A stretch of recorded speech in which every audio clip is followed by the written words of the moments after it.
I'm Evelyn Carter. I'm 48 years old. And 3 months ago, I was fired from the job I gave 15 years of my life to, divorced by the man I thought would grow old with me, and delivering pizza in the rain just to keep a roof over my head.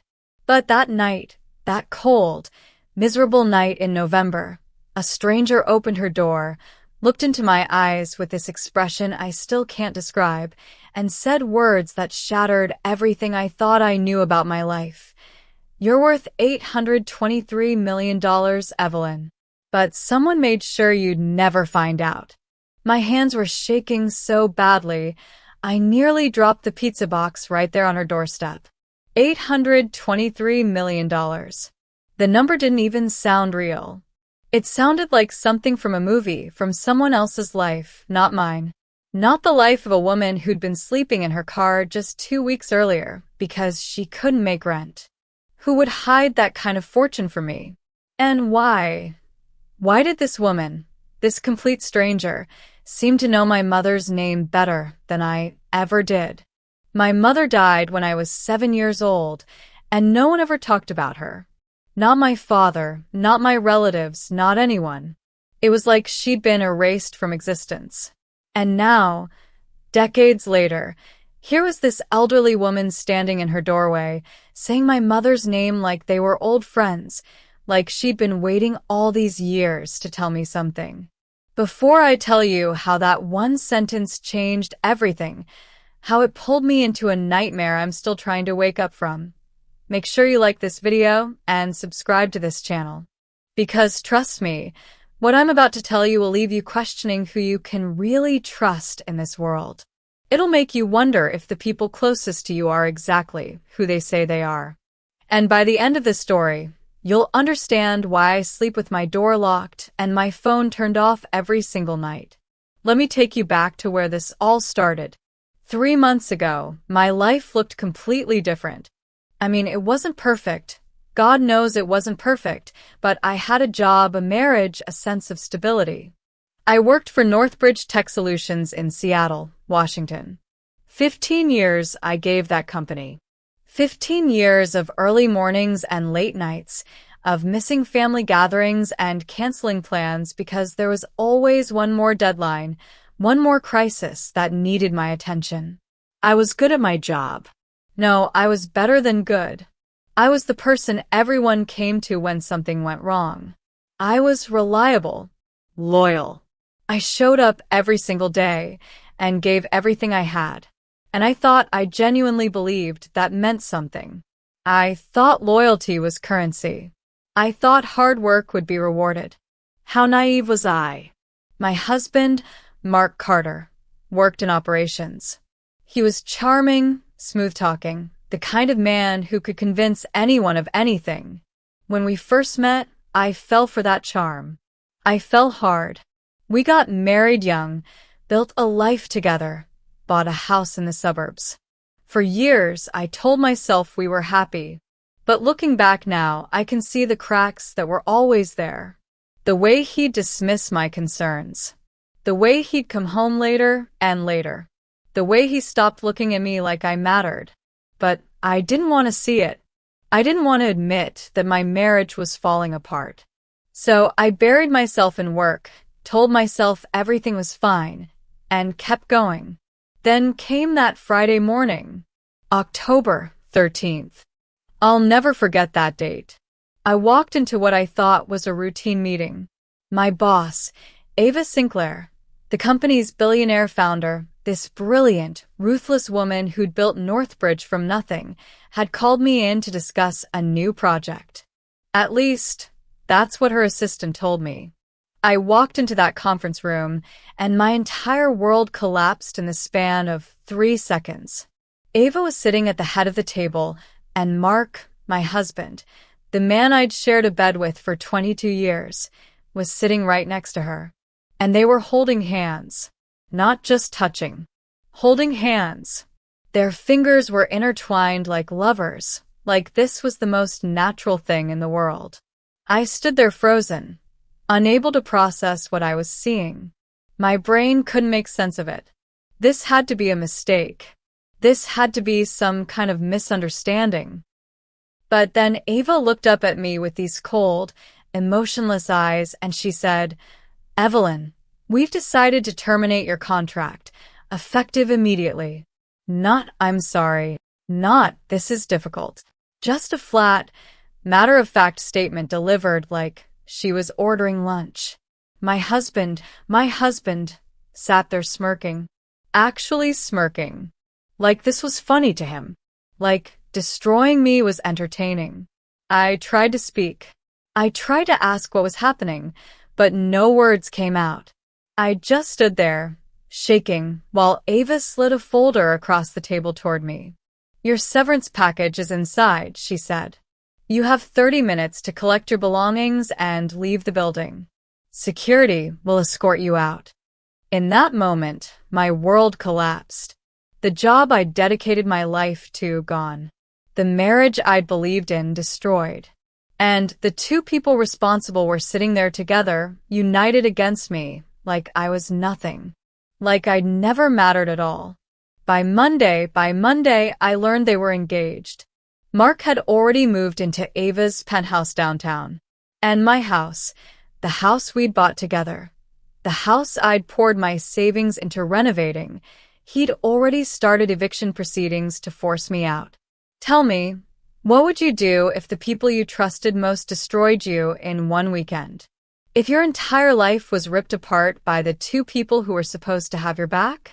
Drop your thoughts in the comments below, because I need to know I'm not crazy for feeling like my soul was ripped out of my body that day. I tried to fight back. Of course I tried. I hired a lawyer, or at least I tried to hire one. But every attorney I contacted suddenly became unavailable once they heard Mark's name. Once they learned I was going up against Ava Sinclair's empire. Ava had connections everywhere. She sat on boards, donated to political campaigns, played golf with judges. She'd built an untouchable network, and I was nobody. I was just a mid-level employee she decided to discard. The debt started piling up fast.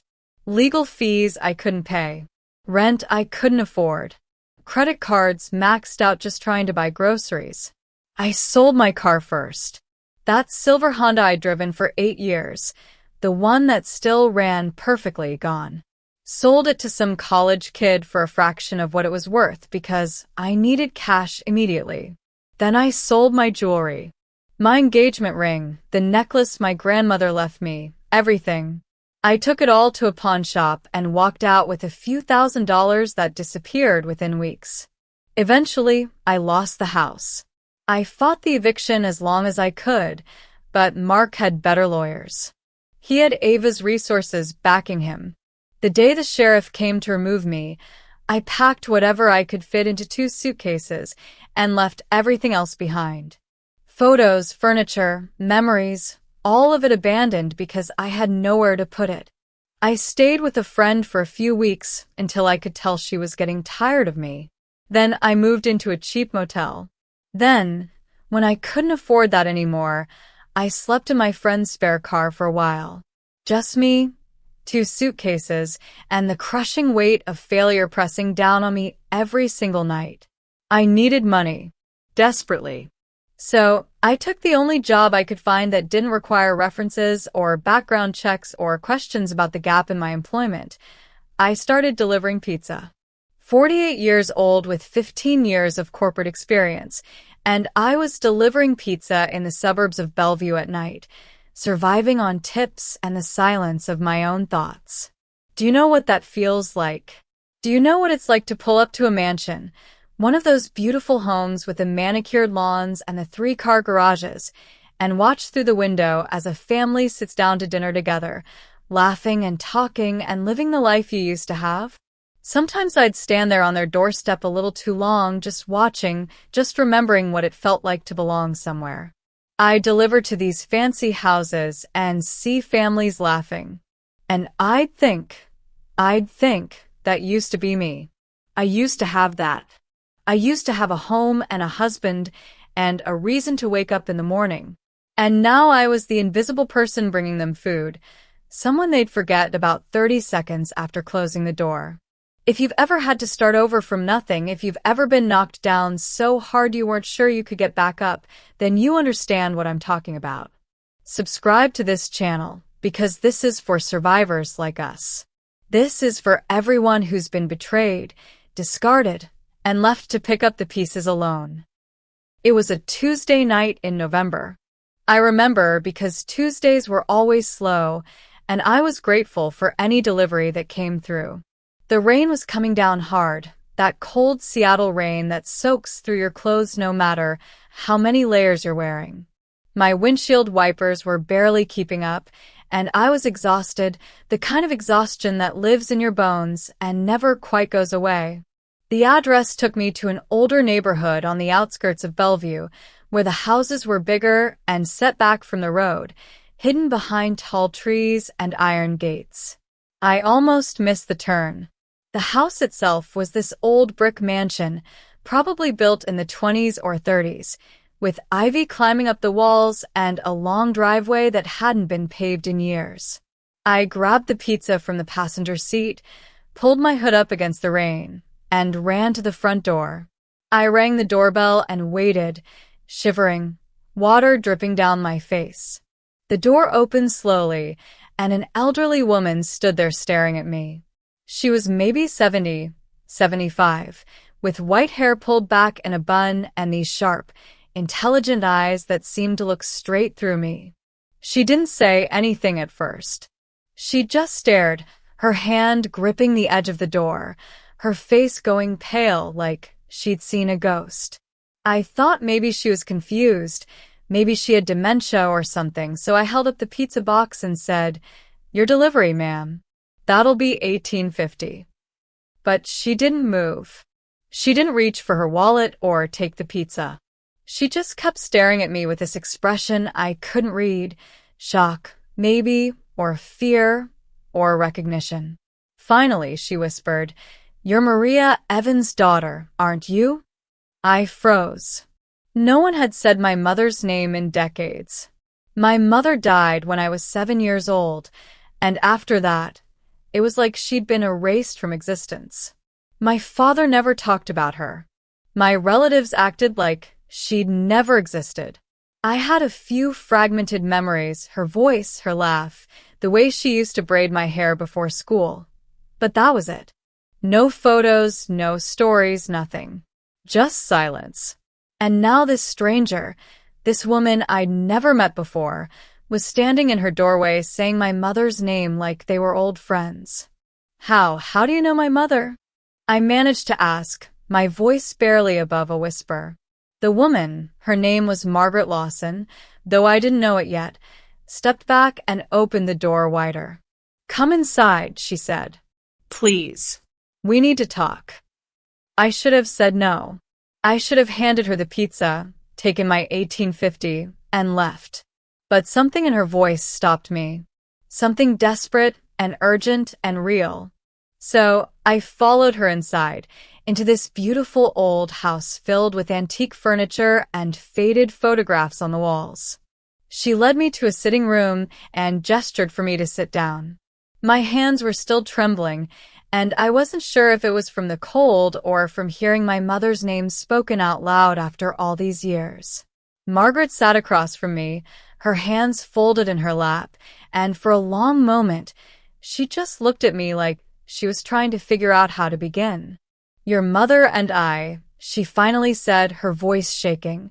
"We started a company together in 1990. NovaCore Technologies. We were partners. Equal partners. She owned 50% of the company, and I owned the other 50%. I stared at her, trying to process what she was saying. My mother had owned a company? That didn't make sense. My mother had been a teacher, or at least that's what I'd always been told. She'd worked at an elementary school.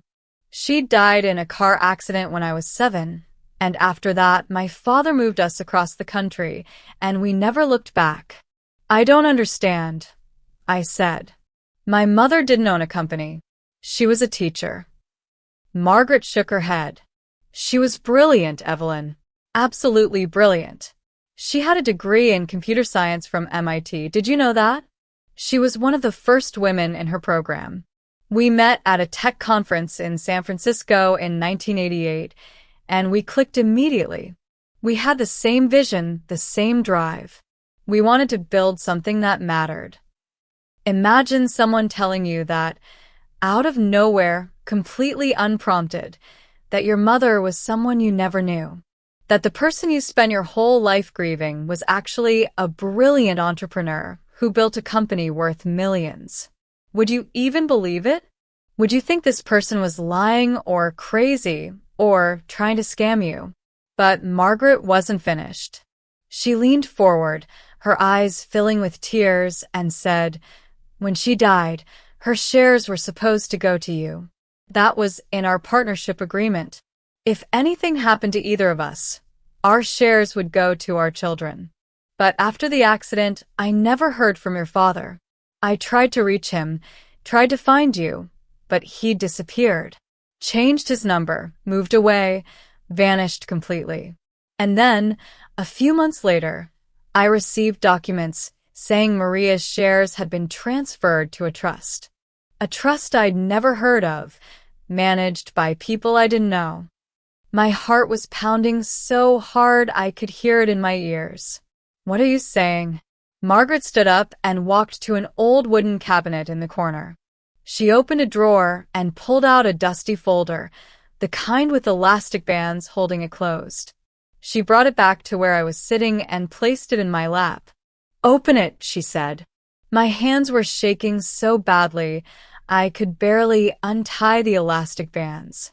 Inside were old documents, yellowed with age, some typed on actual typewriters.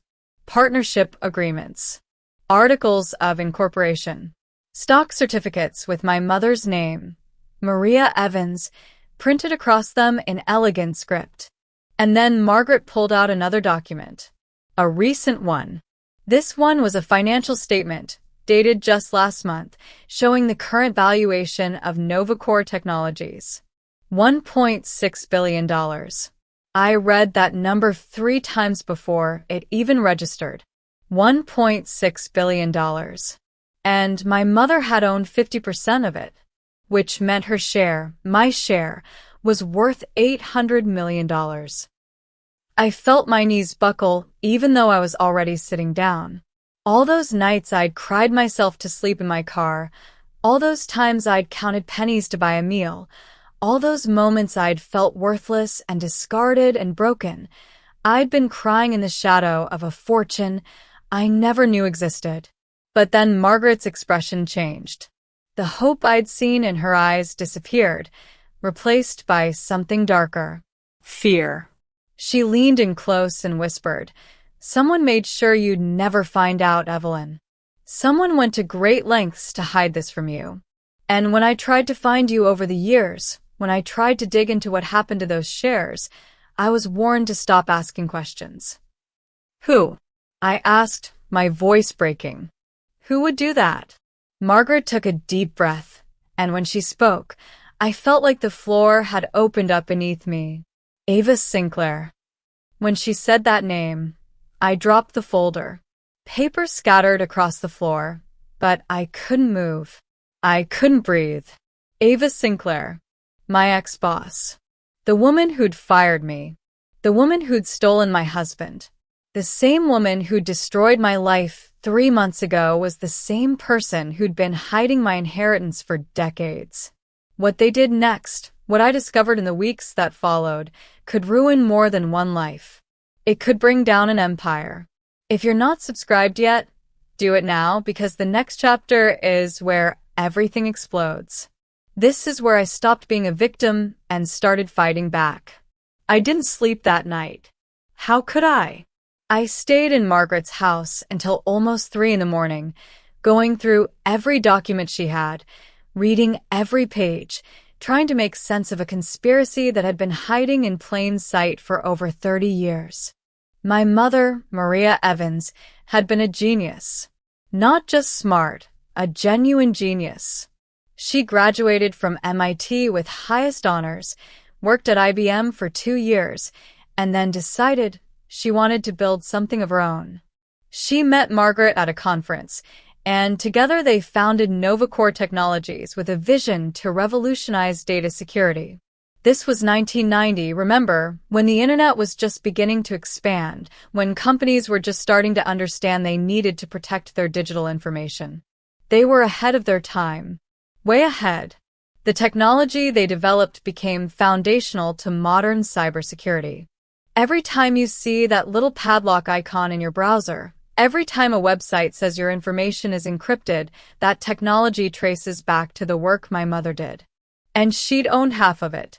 Half of a company that was now worth over $1.5 billion. Margaret showed me the original partnership documents signed by both of them in 1990. Clear as day. It stated that if either partner died, their shares would transfer to their designated heir. For Margaret, that was her son. For my mother, that was me. But when my mother died in 1997, something went wrong. My father, who should have been the executor of her estate, disappeared with me. He moved us from Seattle to a tiny town in Ohio, changed our phone number, cut off all contact with anyone who'd know my mother. Margaret tried to find us, but this was before social media, before Google, before you could find anyone with a simple search. We vanished. And then, 6 months after my mother's death, Margaret received legal documents claiming that my mother's shares had been transferred to something called the Evans Family Trust, managed by a law firm Margaret had never heard of. When she tried to contact them, she was told the trust was private and no information could be disclosed. She fought it. She hired lawyers, filed complaints, demanded answers. But every door she knocked on was slammed in her face. And then one night, she received a phone call. A man's voice, cold and emotionless, told her that if she continued asking questions, if she continued trying to access those shares, there would be consequences. Not just for her, but for her family. Margaret had a teenage son at the time. She was a single mother. So she backed off. She stopped asking questions. She told herself maybe the trust was legitimate. Maybe my father had set it up to protect me. Maybe one day I'd come forward to claim what was mine. But years passed. Decades passed. NovaCore grew and grew, became one of the most valuable private tech companies in the world. And I never appeared. Margaret assumed I didn't know, that somehow I'd been kept in the dark. She was right. Who runs the trust now? I asked her, already knowing the answer, but needing to hear it said out loud. Margaret's face hardened. After your father disappeared, the trust was transferred to a new administrator, a woman named Ava Sinclair. She was young then, just starting out in business, but she had connections. Powerful connections. She took control of the trust in 2003, claiming she'd been appointed by her father as the new trustee. I felt sick. Ava had been controlling my inheritance for over 20 years. She'd been sitting on $800 million that belonged to me, using it to build her own empire while I worked for her, while I gave her 15 years of my life thinking I was just another employee. And then, when I started getting too close, when maybe she worried I might accidentally discover the truth, she destroyed me. She took my job, took my husband, took everything I had to make sure I'd be too broken, too desperate, too focused on survival to ever start asking questions about my past. Every email, every bank file, every piece of evidence Margaret had gathered over the years pointed back to one person. But it wasn't just Ava. Margaret showed me something else that night, something that made my blood run cold. The documents transferring my mother's shares to the trust had been signed by Maria Evans. But the signature was dated 3 weeks after my mother died. Someone had forged her signature. Someone had created fake documents to steal my inheritance. And when Margaret traced the origin of those documents, when she followed the paper trail back to its source, she found something that shattered me all over again. The forger wasn't my ex-husband. It wasn't Ava, at least not directly. It was my father. My own father had forged my mother's signature, had set up the fake trust, had sold my inheritance to Ava Sinclair before disappearing with me and making sure I'd never know what he'd done. My father, who died 5 years ago without ever explaining why he'd cut everyone off, why he'd moved us across the country, why he never talked about my mother. He'd been the one who stole from me first. He'd sold my birthright for what I'm guessing was a quick payout, some settlement that let him disappear and start over. And Ava had paid him. She'd bought my inheritance from my own father and then spent the next 2 decades building an empire on the foundation of my mother's work. I felt my knees buckle even though I was sitting down. The betrayal was so deep, so complete, that I couldn't even cry. I just sat there, numb, staring at these documents that proved everyone I'd ever trusted had betrayed me. The next few weeks were a blur of discovery, rage, and planning. Margaret and I became partners in our own right, united by our determination to expose what had been done and reclaim what was stolen. She opened up her files to me. Decades of documentation she'd been afraid to pursue alone. Together, we started digging deeper, following trails that had gone cold years ago. We found forged death certificates. Not my mother's actual death certificate, but duplicates that had been created with falsified information. Whoever had orchestrated this conspiracy had been thorough. They'd created an entire paper trail designed to confuse and misdirect anyone who might come looking. We found fake signatures on dozens of documents, stock transfers, trust agreements, legal filings. All of them bearing my mother's name, all of them dated after her death. It was sloppy work, honestly. If anyone had looked closely, if anyone had cared enough to investigate, they would have seen the inconsistencies immediately. But no one looked. No one cared. My mother was dead, I was a child, and my father had taken the money and run. We discovered sealed court documents from 2003, when Ava officially took control of the trust. Margaret filed a Freedom of Information request, and after weeks of bureaucratic runaround, we finally got access to the records. What we found was damning. Ava hadn't just stumbled into this opportunity. She'd actively pursued it.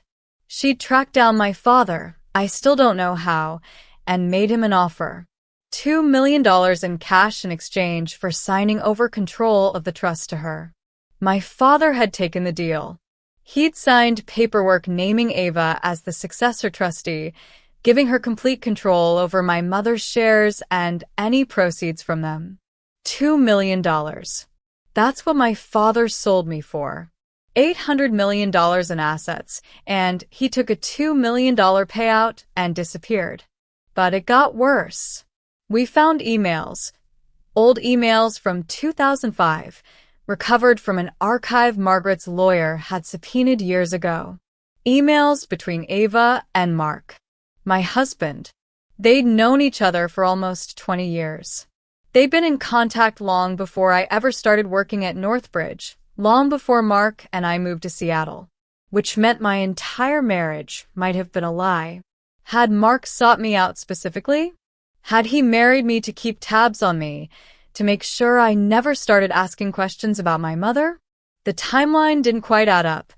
Mark and I got married before Ava took control of the trust, but the connection was there. Too many coincidences, too many intersections for this all to be random. Margaret revealed something else, something she'd been too afraid to tell me that first night. Back in 2004, a year after Ava took control of the trust, Margaret had been threatened. Not just a phone call this time, but something physical. Someone broke into her house while she was sleeping. They didn't steal anything. They didn't hurt her. They just left a note on her pillow that said, "Stop asking questions about Maria Evans." She'd been terrified. She had a son to protect. So she stopped. She closed her files, locked away the documents, and tried to move on with her life. But she never forgot. She'd kept everything, hoping that one day I'd somehow find her, that one day the truth would come out. And now it was. Now all of this was finally coming to light. Every email, every bank file, every piece of evidence we uncovered pointed back to one conclusion. This had been a coordinated conspiracy from the beginning. My father had been the weak link, the one who'd agreed to forge documents and sell me out. Ava had been the mastermind, the one who'd recognized the opportunity and seized it. And Mark had been the insurance policy, the person positioned in my life to make sure I never got curious about my past. But there was one more player in this conspiracy. One name that kept appearing in the emails, in the financial records, in the background of every major transaction. Someone who'd been facilitating everything, moving money, creating shell companies, making sure the paper trail stayed buried. A lawyer named James Whitmore. He worked for a small firm in Seattle. Nothing impressive, but he'd been Ava's personal attorney for 25 years. He'd drafted the trust documents. He'd notarized the forged signatures. He'd filed the court paperwork that gave Ava control. He was the architect of this entire scheme. And he was still practicing law. Still representing Ava. Still, presumably, helping her hide my inheritance. We had enough evidence to go to the police. We had enough to file a lawsuit. We had enough to bring criminal charges against everyone involved. But Margaret warned me to be careful. These people had already proven they were willing to threaten, to intimidate, to destroy anyone who got in their way. They had resources we couldn't match. They had connections that reached into law enforcement, into the courts, into every institution we'd need to trust in order to see justice done. But I didn't care anymore. I was done being afraid. I was done being the victim. I'd spent 3 months sleeping in my car and delivering pizza while these people lived in penthouses built on my mother's legacy. I'd spent 30 years not knowing who my mother really was, not knowing what had been stolen from me. It was time to take it all back. I spent the next 2 weeks building my case. Margaret connected me with a lawyer she trusted, someone outside of Ava's sphere of influence. We compiled everything, every document, every email, every piece of evidence. We built a timeline showing exactly how the fraud had been committed and who was responsible. We prepared civil complaints and criminal referrals. We documented every law that had been broken, every regulation that had been violated. It was airtight. We had them. All of them. I decided to go public with it. I contacted journalists, prepared a press release, set up interviews with news outlets. I wanted everyone to know what Ava Sinclair had done. I wanted to destroy her reputation the same way she destroyed my life. I wanted Mark to wake up one morning and see his face on the news, wanted him to feel the shame and humiliation he'd put me through. I was ready. I was finally ready to fight back. But then everything went wrong. It was a Thursday night.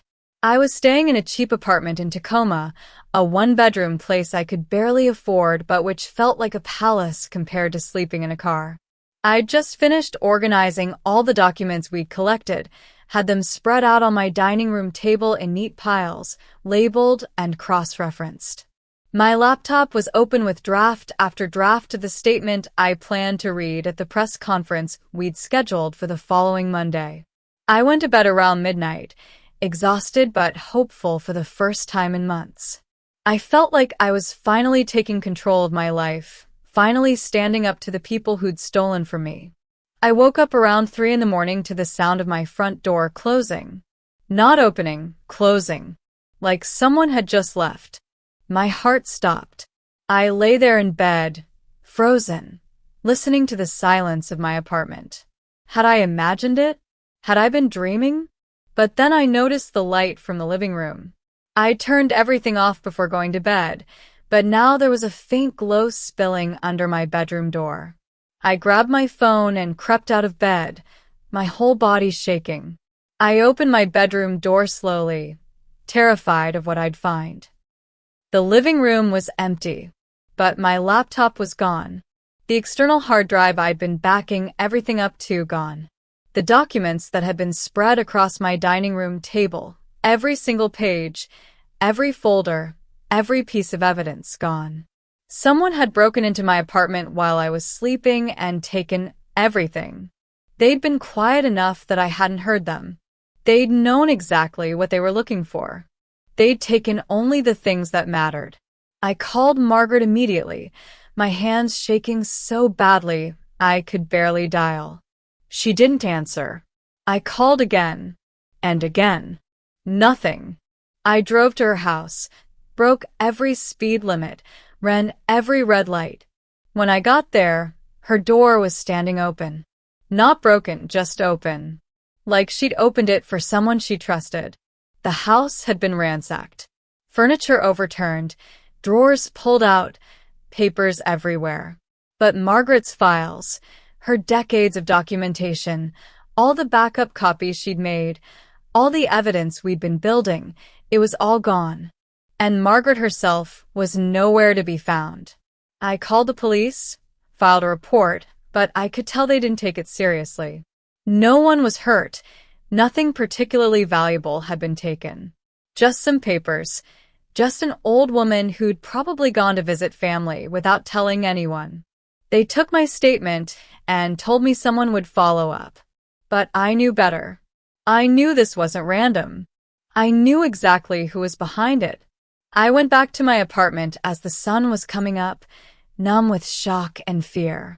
I sat down on my couch, staring at the empty space where my laptop had been, trying to figure out what to do next. That's when my phone buzzed. A text message from an unknown number.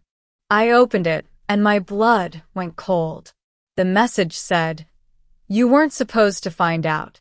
Stop now, or you'll end up like her." Attached to the message was a photo of my mother's grave.